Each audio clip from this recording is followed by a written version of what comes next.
Richard Rossow. Richard, obviously, just an hour or so ago, I was at the UN HQ on the other side of town here in New York City. The fact that over 100 nations were represented, over 3,000 people were in participation for a Yoga Day celebration led by the Indian Prime Minister. A lot of folks would say that this is symbolism. It doesn't necessarily mean anything in terms of substance. What would you say to that? I think it's an exhibition of India's soft power. Sometimes India is characterized as taking a turn to the right, a more hardcore leader. This shows a soft side that we probably would never see some of the leaders of Turkey, China, Russia, places like that do. So I think it's a good entree. It's a good welcome. But of course, the real substance will be taking place in Washington later this week, and look forward to that as well.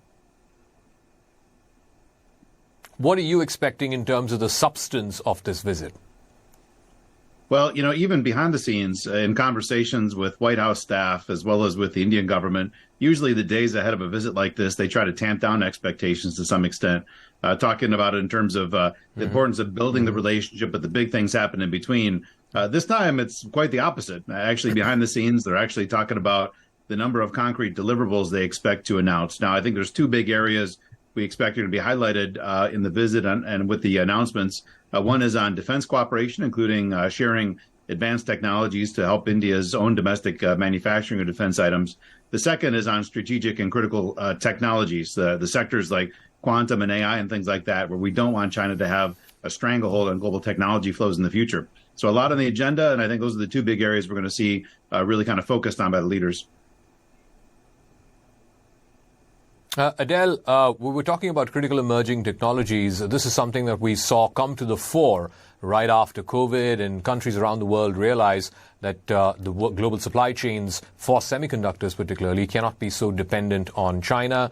And of course, given the heightened rhetoric we're seeing between China and Taiwan, it only made sense to diversify the global supply chains around semiconductors. But how easy would that be, or how difficult would that be, given that this is highly complex technology and the kind of technology that companies generally don't want to part with?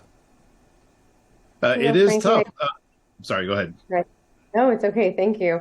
I actually think that this is a perfect match in terms of the matchup between the U.S. and India. I mean, America is going to need high-skilled labor over the next 2 decades, and India is going to need high-level technology over the next 2 decades. And America has been the fulcrum, the epicenter, I guess you can call it the ground zero of technological innovation. Original, I want to add, technological innovation, because China is great at technology as well, but they tend to not be as original. It tends to be copying more so what's already been on the market. So I think with all the high-tech capabilities, the skill set, the middle class that is highly educated as well in the STEM field, America stands to benefit from that kind of demographic, and India stands to benefit from technology sharing with America. I mean, they signed a contract with General Electric. They just bought $3 billion, I think, worth of drones from America as well. So I think it's about time that this, forging of relations between the two countries occurred. Jonathan Wachtel is joining us. So is Meera Shankar, and Michael Kugelman is also on the broadcast this morning as I come to you live from New York City. Jonathan, I've just witnessed something on the east side of the city as I've headed out to the studios here on the west side at the UN headquarters this morning. Prime Minister Modi leading a global gathering of representatives from over 100 countries taking part in International Yoga Day. As a former member of the U.S. mission at the UN, what may this moment mean? Is it purely defined by just the symbolism of all of these people doing yoga, or does it mean anything in substantive terms? It actually means both, and that's a good question. I saw that. I saw what was going on the north lawn of the UN. It was a beautiful sight. A whole slew of people coming together in sync, going through the various yoga poses and reflecting and enjoying themselves and coming to some sort of peace in this collective way. And though, yes, it's a lawn in New York City, which is a big city and a huge world, how impactful is that? Look, these symbolic measures are meaningful. They really are. And inside that very compound of the United Nations sits the strongest body of the United Nations, the Security Council and the General Assembly, the United Nations is a focal point in the world. So sending out that message from a lawn of the compound of the United Nations, it does matter. And it was actually quite a beautiful thing to see. The reason I asked that is because now more so than ever before, the UN is under focus. You have a live war that's been going on for the better part of the last year and a half.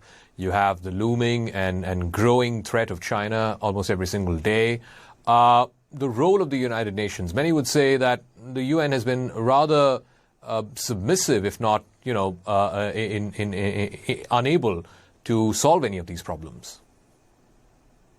Yes, I mean, the United Nations is good for some things, terrible at others. It actually, in some cases, exacerbates geopolitical problems and conflict zones. It's not the end all, but sometimes it is helpful. It depends. Also, in terms of India, India doesn't sit on the Security Council. India is the most populous nation on the earth.